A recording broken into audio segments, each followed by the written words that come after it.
Bonsoir à toutes et à tous, je suis ravie de vous retrouver pour Libre Ensemble, votre rendez-vous de la laïcité. Au menu ce soir, la défense d'un droit essentiel. Un droit qui est pourtant encore et toujours remis en cause, attaqué un peu partout à travers le monde, en Europe et même en Belgique. On s'intéresse ce soir au droit à l'avortement.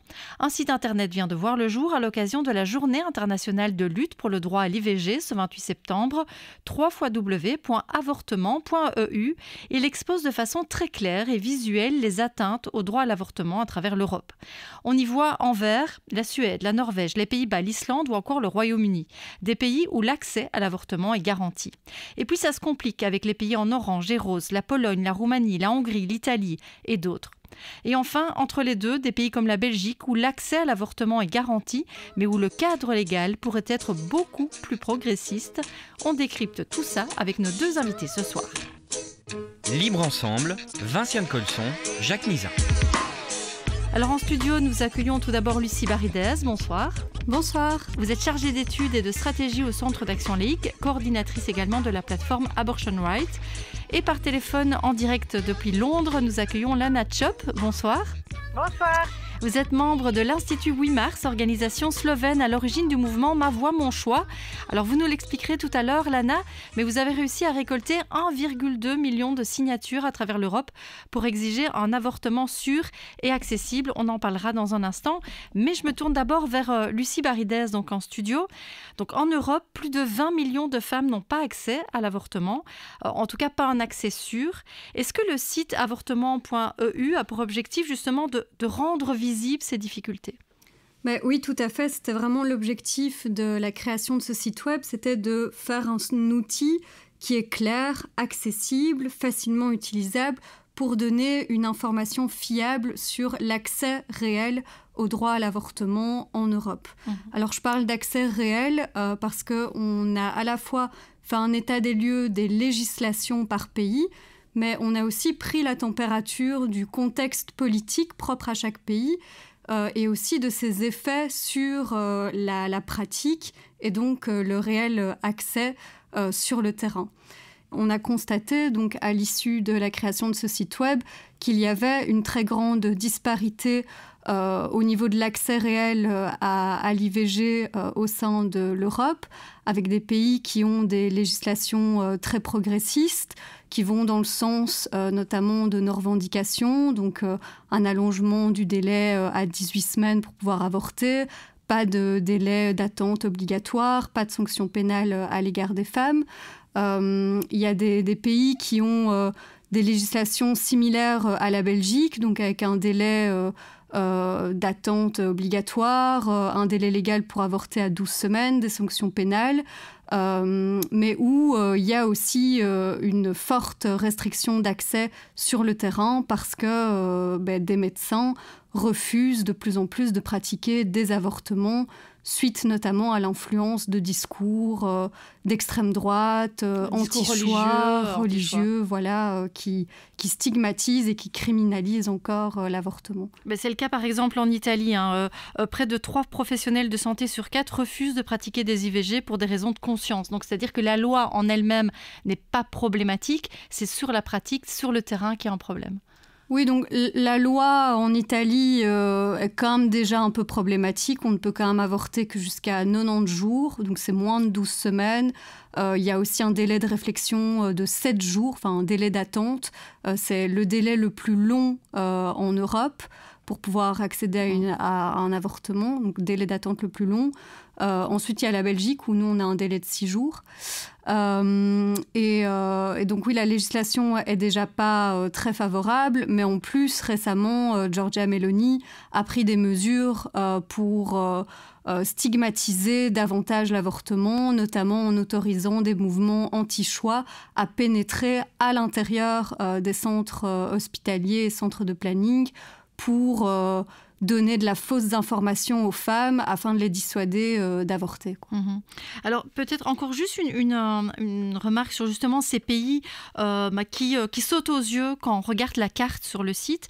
Il y a 2 pays pour moi qui sautent vraiment aux yeux, c'est Malte et la Pologne, parce que là par contre on a vraiment un véritable problème avec un avortement qui est quasiment interdit.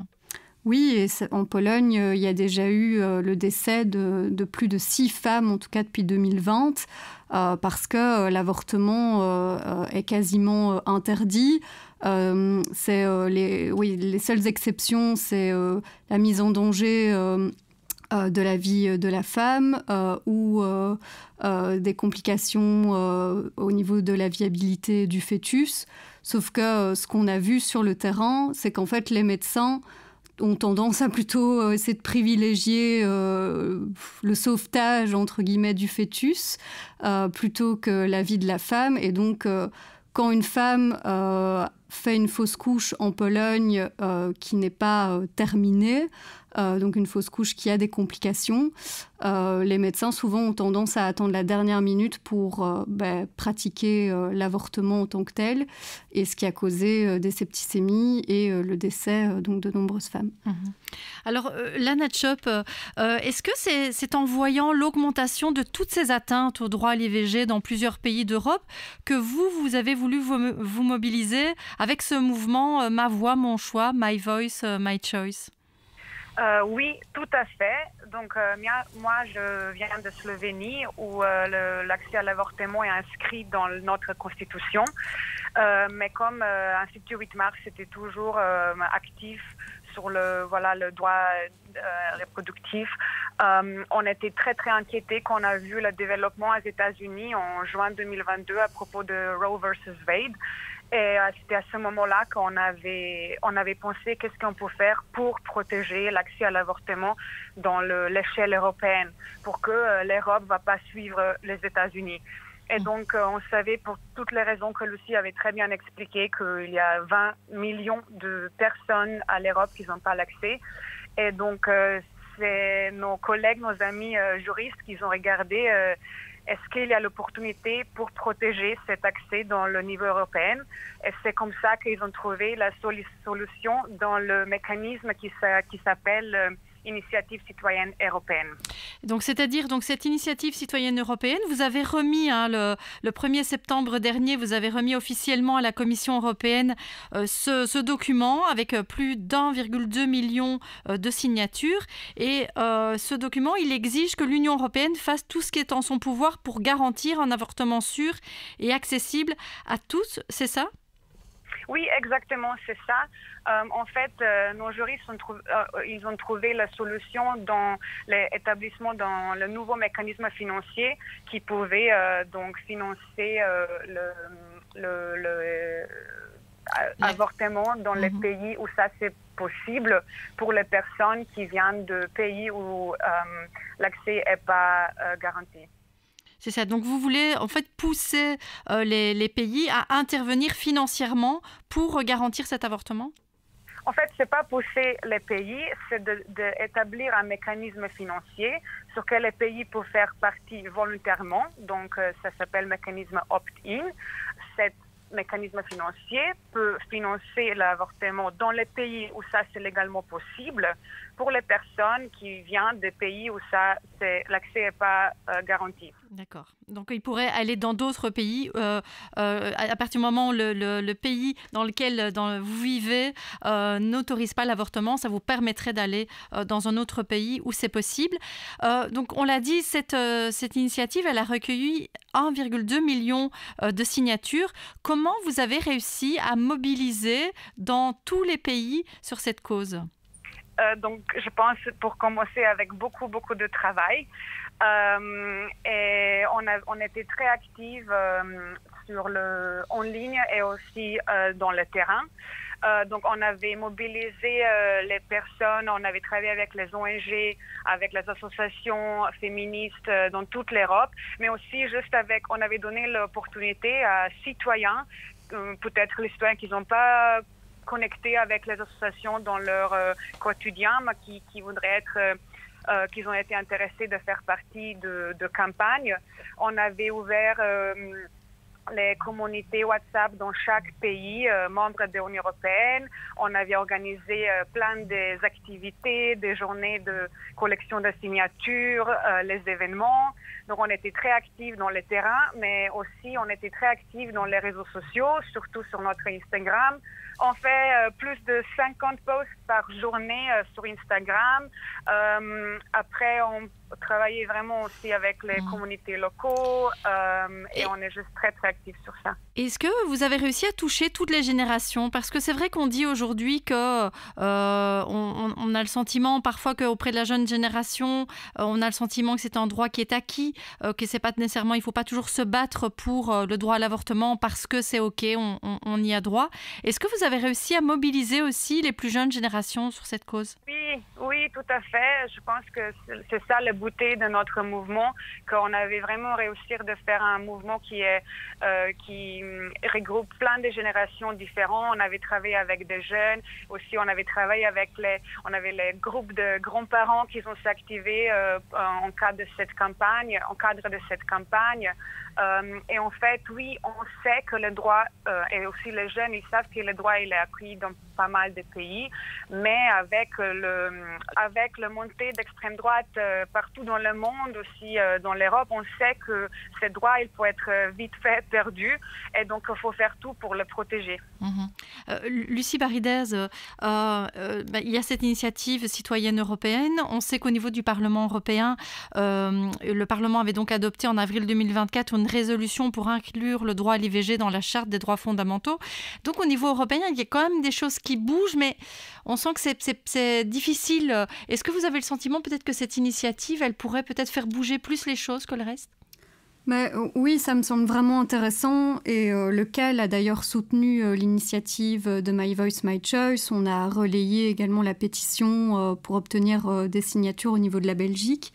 Pourquoi? Oui, parce que ça nous semble vraiment être un mécanisme très intéressant dans le sens où, comme Lana l'a dit, les États membres s'engagent volontairement dans ce mécanisme de solidarité. Alors que la reconnaissance du droit à l'avortement comme un droit fondamental donc dans la charte européenne, ça demande l'accord de tous les pays de l'Union européenne. Or, on sait qu'on n'obtiendra pas l'accord de la Pologne ou de Malte, étant donné qu'ils restreignent, ils interdisent l'avortement sur leur territoire. Oui, donc ça veut dire que ça permet effectivement un mécanisme de solidarité et de contrer cette montée de l'extrême droite dont Lana parlait aussi, cette montée de nationalisme, cette montée de courants religieux dans certains pays. Ça permet un peu de contrer tout ça? Ça permet de le contrer d'une certaine façon, mais je dirais que ça engage aussi les pays qui sont progressistes sur la question de l'IVG à prendre leurs responsabilités et à faire preuve de solidarité à l'égard des femmes qui n'ont pas accès dans leur propre pays. Pour autant, nous, on n'abandonne pas la revendication de faire reconnaître le droit à l'avortement comme un droit fondamental, parce qu'on pense que ce serait un signal très fort que l'Union européenne enverrait à d'autres régions du monde, comme les États-Unis, en montrant que chez nous, on considère que la vie et la santé des femmes passent avant des considérations d'ordre idéologique qui vise à interdire l'avortement. Oui, et c'est vrai qu'on vous l'avez déjà un peu dit tout à l'heure, mais c'est vrai qu'au-delà des législations, il y a vraiment des pressions religieuses, des pressions politiques. Je regardais sur le site internet dans différents pays. Je voyais par exemple, vous donniez des exemples. En Hongrie, les femmes, elles doivent écouter les battements de cœur avant de pouvoir avorter. Donc on a dit en Italie, les groupes anti-choix peuvent accéder aux cliniques d'avortement. Ça veut dire qu'il y a quand même des mouvements qui semblent un peu organisés aussi en Europe pour attaquer les droits existants. Ah oui, complètement. Comme vous le dites, ce sont des mouvements organisés qui sont très financés également. Il y a beaucoup d'études qui font état des financements de ces mouvements-là. Et c'est assez colossal. Ils ont plus de moyens que les mouvements comme nous qui défendons le droit à l'avortement et en l'occurrence surtout le droit à choisir et à vivre une vie de façon autonome. Et c'est un vrai risque en termes d'accès au droit, l'effet de ces mouvements, parce qu'ils visent vraiment à changer les mentalités des gens, à stigmatiser davantage l'avortement, à remettre un peu dans la tête des gens que c'est quelque chose de mal, que c'est un crime, que quand même, il faut privilégier la vie, etc. C'est un argument complètement bateau parce qu'en fait, on se rend compte aussi que ceux qui sont anti-choix, anti-avortement, en fait, ils ne sont pas pour la vie, ils sont contre la vie des femmes, vu que des femmes décèdent toujours des suites de manque d'accès à l'avortement ou des suites d'avortements clandestins. Mais donc ils visent vraiment à changer les mentalités et ça a des effets parce que les femmes, dès qu'elles sentent qu'elles peuvent être jugées, stigmatisées par leur entourage, elles vont pas oser passer la porte d'un médecin pour demander à recourir à l'IVG. On l'a déjà évoqué, mais il y a de plus en plus de médecins dans certaines régions d'Europe qui refusent de pratiquer l'avortement. C'est parfois pour des raisons idéologiques, mais c'est aussi parfois par peur, parce que les législations sont pas claires et ils ont peur en fait des sanctions, parce qu'il y a toujours des sanctions pénales à l'égard des médecins en Belgique, mais dans d'autres pays européens également. Et donc certains médecins n'osent pas s'engager parce qu'ils ont peur des répercussions. Lana Chop, oui, je vous laisse réagir. Ouais, je voudrais juste peut-être rajouter sur un point que Lucie elle avait mentionné à propos du fait que le mouvement d'extrême droite, en fait, ils sont très, très, très bien connectés à travers de différents pays. En fait, ils sont connectés, ils parlent entre eux, ils partagent leurs meilleures stratégies. Et en fait, c'est comme ça qu'ils ont créé une grande force. Et en fait, c'est aussi pour ça, pourquoi pour nous, la création de mouvements, de communauté, de Ma Voix, Mon Choix, c'est aussi important parce que ça essaie de faire l'autre, ça essaie de montrer qu'en face, il y a aussi un mouvement. Exactement, donc de se connecter, qu'on ne reste pas que dans notre pays, mais on travaille à travers des frontières, qu'on grandit la communauté, et c'est comme ça qu'on est plus fort, qu'on travaille ensemble dans la solidarité. C'est comme ça s'il va y avoir il y a un problème en Pologne, c'est toute l'Europe qui peut réagir, qui peut bouger et qui donne donc une pression aussi politique sur la Pologne. Et comme ça, c'est la problématique qui ne reste pas que dans leur pays. Et est-ce qu'au niveau du mouvement Ma Voix, Mon Choix, vous avez subi des pressions à certains moments, des difficultés justement de ces groupements ultra-conservateurs, on va dire ? Donc, on n'avait pas vraiment les attaques, directes sur nos bénévoles qui ont travaillé dans le terrain. On avait vu quelques stickers anti-avortement sur nos stands. Mais ça qu'on avait observé, c'est que c'est assez difficile de se faire entendre dans les réseaux sociaux. On sait on sait que l'algorithme, en fait, il coupe les contenus qui parlent d'avortement, etc. Donc, c'est aussi dans les réseaux sociaux qu'on avait observé le shadow banning de nos contenus. Alors, Lucie Paridès, j'ai quand même envie de dire quelques mots sur la Belgique, parce que donc, quand on regarde cette carte du droit à l'IVG en Europe sur le site www.avortement.eu, on voit que la Belgique, elle est en jaune, c'est-à-dire c'est un pays où on a accès à l'avortement, mais sous conditions. Or, on présente souvent la Belgique comme un pays progressiste sur les questions éthiques. Est-ce que ça veut dire qu'elle ne l'est pas tellement sur le droit à l'avortement ? Ah oui, non, même pas du tout. Elle est complètement en décalage par rapport à des pays qui ont des politiques volontaristes, progressistes en termes d'accès à l'avortement. Donc les Pays-Bas, la Suède, les Royaumes-Unis qui sont en Europe mais plus dans l'Union européenne. Le Danemark aussi qui récemment a allongé le délai à 18 semaines. Et à côté de ça, en Belgique, on a un rapport d'experts qui nous recommande supprimer en fait toutes ces conditions restrictives à l'avortement en Belgique. Alors peut-être juste un mot sur le rapport d'experts. Donc c'est un rapport de scientifiques, d'experts, de toutes origines qui avait été commandité par le précédent gouvernement. Et donc ce rapport effectivement préconisait une série de choses et notamment l'allongement du délai. Oui, l'allongement du délai à minimum 18 semaines, la suppression du délai d'attente obligatoire, la suppression des sanctions pénales aussi à l'égard des femmes. Et en fait, on voit qu'il y a plein de pays en Europe qui ont déjà appliqué certaines de ces recommandations. En France, par exemple, il n'y a pas de sanctions pénales à l'égard des femmes qui avortent. Il n'y a pas non plus de délai d'attente obligatoire. Au Luxembourg, c'est pareil. Il n'y a pas de délai d'attente obligatoire. Aux Pays-Bas non plus. Et on peut avorter jusqu'à 22-24 semaines. Et donc, on voit que la Belgique, par rapport à ces pays-là, elle est, comme j'ai dit, complètement en décalage, alors même qu'on a un consensus scientifique qui nous permettrait d'améliorer la loi, mais aussi de rejoindre les pays d'Europe qui montrent en fait la voie pour que l'Europe se constitue comme rempart face à la montée des idées réactionnaires d'extrême droite qui tendent à criminaliser l'avortement et donc à restreindre l'autonomie des femmes. Ça veut dire qu'aujourd'hui, il est temps vraiment de consolider la loi actuelle, c'est d'aller plus loin pour la consolider ? Mais c'est une urgence et c'est même une responsabilité que nos politiques doivent prendre. C'est indispensable, en fait.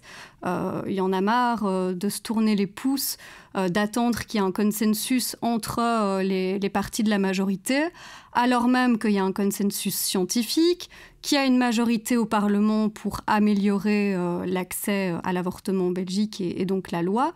Et qu'en plus de ça, il y a plein de pays en Europe qui emboîtent le pas vers une consolidation de leur législation, alors qu'en Belgique, on l'a consolidée une fois depuis la dépénalisation partielle en 1990, qui était déjà une dépénalisation très tardive par rapport à la France, où ça s'est fait pendant les années 70, et dans d'autres pays aussi en Europe, ils étaient bien avant nous. Donc non, la Belgique n'est pas du tout progressiste sur l'avortement. Il faut arrêter de donner cette image-là. Lana Tchop, par rapport à l'initiative citoyenne européenne, où est-ce que ça en est aujourd'hui ? Donc ça a été remis officiellement à la Commission début septembre. Quelles sont les suites ? Oui, donc au 1er septembre, on avait porté les signatures ils ont été vérifiées dans chaque pays membre. Donc là, les signatures sont avec la Commission européenne. On va avoir les réunions avec eux dans quelques jours pour parler avec eux de notre initiative. Après, jusqu'à fin d'année, on va avoir un hearing dans le Parlement européen. Et après, la Commission doit nous donner les réponses jusqu'à mars l'année prochaine. Et donc, une fois qu'il y a la réponse, c'est-à-dire que la réponse, ça peut être oui, ok, on lance le mécanisme, ou si c'est non, il faut donner des arguments, j'imagine. Oui, exactement. En fait, la réponse, ça peut être oui, et on va trouver la manière comment le mettre dans la législation européenne. Ça peut être aussi oui, mais pas tout à fait comme vous voulez, on peut faire l'autre chose. Et le troisième, ça peut être non, mais dans cette option-là, il faut que l'Union européenne explique bien pourquoi. Lucie Baridez, cette initiative, elle a donc recueilli 1,2 million de signatures à travers l'Europe. Vous disiez qu'ici en Belgique, il y a une volonté claire des scientifiques et de certains partis de faire évoluer la loi.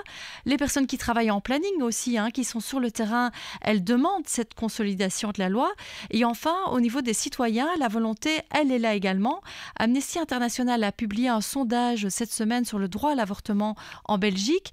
Alors, je vous invite à vous rendre sur le site d'Amnesty pour voir l'entièreté des résultats. Il y a plusieurs chiffres intéressants, mais j'ai envie d'en pointer un seul ici. 92,5% des personnes sondées se disent personnellement en faveur du droit à l'avortement. Comment, du coup, Lucie, on peut expliquer que ça bloque toujours ? Moi, je ne l'explique pas. En fait, ça bloque parce que quelques partis, en l'occurrence des partis nationalistes, chrétiens, conservateurs, bloquent le dossier pour des raisons purement idéologiques. En Belgique, le spécialiste, c'est le CDNV, qui n'a eu de cesse de bloquer le dossier dans chacun des gouvernements où ils sont montés. Ça a été le cas sous la précédente législature et c'est le cas encore aujourd'hui. Ils bloquent le dossier vraiment pour des raisons idéologiques. Oui, donc on est vraiment dans l'idéologie, on n'est pas dans le concret, dans la pratique et dans comme finalement la réalité des femmes aujourd'hui. Oui, parce que c'est eux qui avaient, donc c'est le CDNV qui avait demandé ce fameux rapport d'experts dont on a parlé. Et une fois que les recommandations ont été publiées, ils se sont retirés en disant « Ah non, nous on n'est pas d'accord avec les recommandations scientifiques. On ne veut pas aller au-delà de 14 semaines. » C'est absurde, c'est complètement absurde, alors que toutes les études montrent qu'on peut aller même jusqu'à 24 semaines, en fait. 18 semaines, c'est déjà le fruit d'un consensus entre les scientifiques qui ont établi ce rapport. Et en plus, on voit que d'autres pays appliquent des délais plus longs. Je l'ai dit, il y a le Danemark, la Suède, où c'est 18 semaines, Pays-Bas, où c'est 24 semaines. En fait, on pousse les femmes belges à se rendre à l'étranger pour pouvoir avorter et à faire quelque chose librement dans un pays voisin, alors que chez elles sont considérées comme des criminels, quoi. C'est absurde. Lana Chop, peut-être juste une... Oui, dites-moi. Je vais rajouter un pensée ici, c'est que aussi les politiciens, souvent, ils instrumentalisent l'avortement pour faire comme si la population est très divisée sur cette question, qu'en fait on sait que dans l'Europe, les populations soutiennent majoritairement l'accès à l'avortement. Donc c'est souvent aussi vraiment utilisé pour faire la polarisation dans la société. Oui, on voit que même en Pologne, où c'est compliqué, en fait, il y a un soutien des femmes, il y a des mouvements de femmes qui soutiennent finalement. Donc, il y a quand même un mouvement dans la population, mais ça ne se traduit pas dans la réalité, quoi. Ça ne se traduit pas dans la loi ou dans les faits. Tout à fait. Et c'est pas que des femmes, c'est vraiment là aussi. Dans notre mouvement, on avait des hommes, on avait des jeunes, on avait toutes les différentes communautés qui sont engagées sur cette question. Alors, je vais juste rappeler quelques informations. Donc, le site internet, donc www.avortement.eu. Là, on peut trouver donc cette carte avec le droit, une espèce de cartographie du droit à l'avortement en Europe où on voit chaque pays, la législation de chaque pays. Et j'imagine que ça va être mis à jour régulièrement une fois s'il y a des évolutions dans un sens ou dans un autre. Oui, tout à fait, c'est le but. C'est le but. Alors, évidemment, le site internet aussi de myvoice-mychoice.org. Donc là, on peut suivre l'évolution de cette initiative citoyenne européenne. On va voir évidemment dans les prochains mois de voir ce que la Commission finalement fait de cette initiative citoyenne. Et alors peut-être une dernière chose, c'est que je vous invite à aller voir un reportage que l'on a réalisé pour notre émission télé Libre Ensemble. Il a été diffusé sur la Une cette semaine. Vous pouvez le retrouver sur Ovio ou sur notre site internet libreensemble.be. C'est un reportage qu'on a réalisé au planning familial de Rochefort. On a suivi 2 médecins qui nous parlent d'IVG avec beaucoup de liberté, de bienveillance, d'humour aussi, pour que ce ne soit plus un tabou. Et donc, ça nous parle de transmission aussi, d'expérience. Voilà, c'est un reportage que je vous recommande pour voir un peu comment ça se passe aujourd'hui dans les plannings et comment se passe aussi la formation des médecins, parce qu'on en a un peu parlé, mais c'est vrai que c'est compliqué aujourd'hui de trouver des médecins qui pratiquent l'avortement. Merci beaucoup Lucie Barides, merci Lana Chop et merci à vous de nous avoir suivis. Je vous souhaite une belle soirée. Merci beaucoup. Merci, bonne soirée.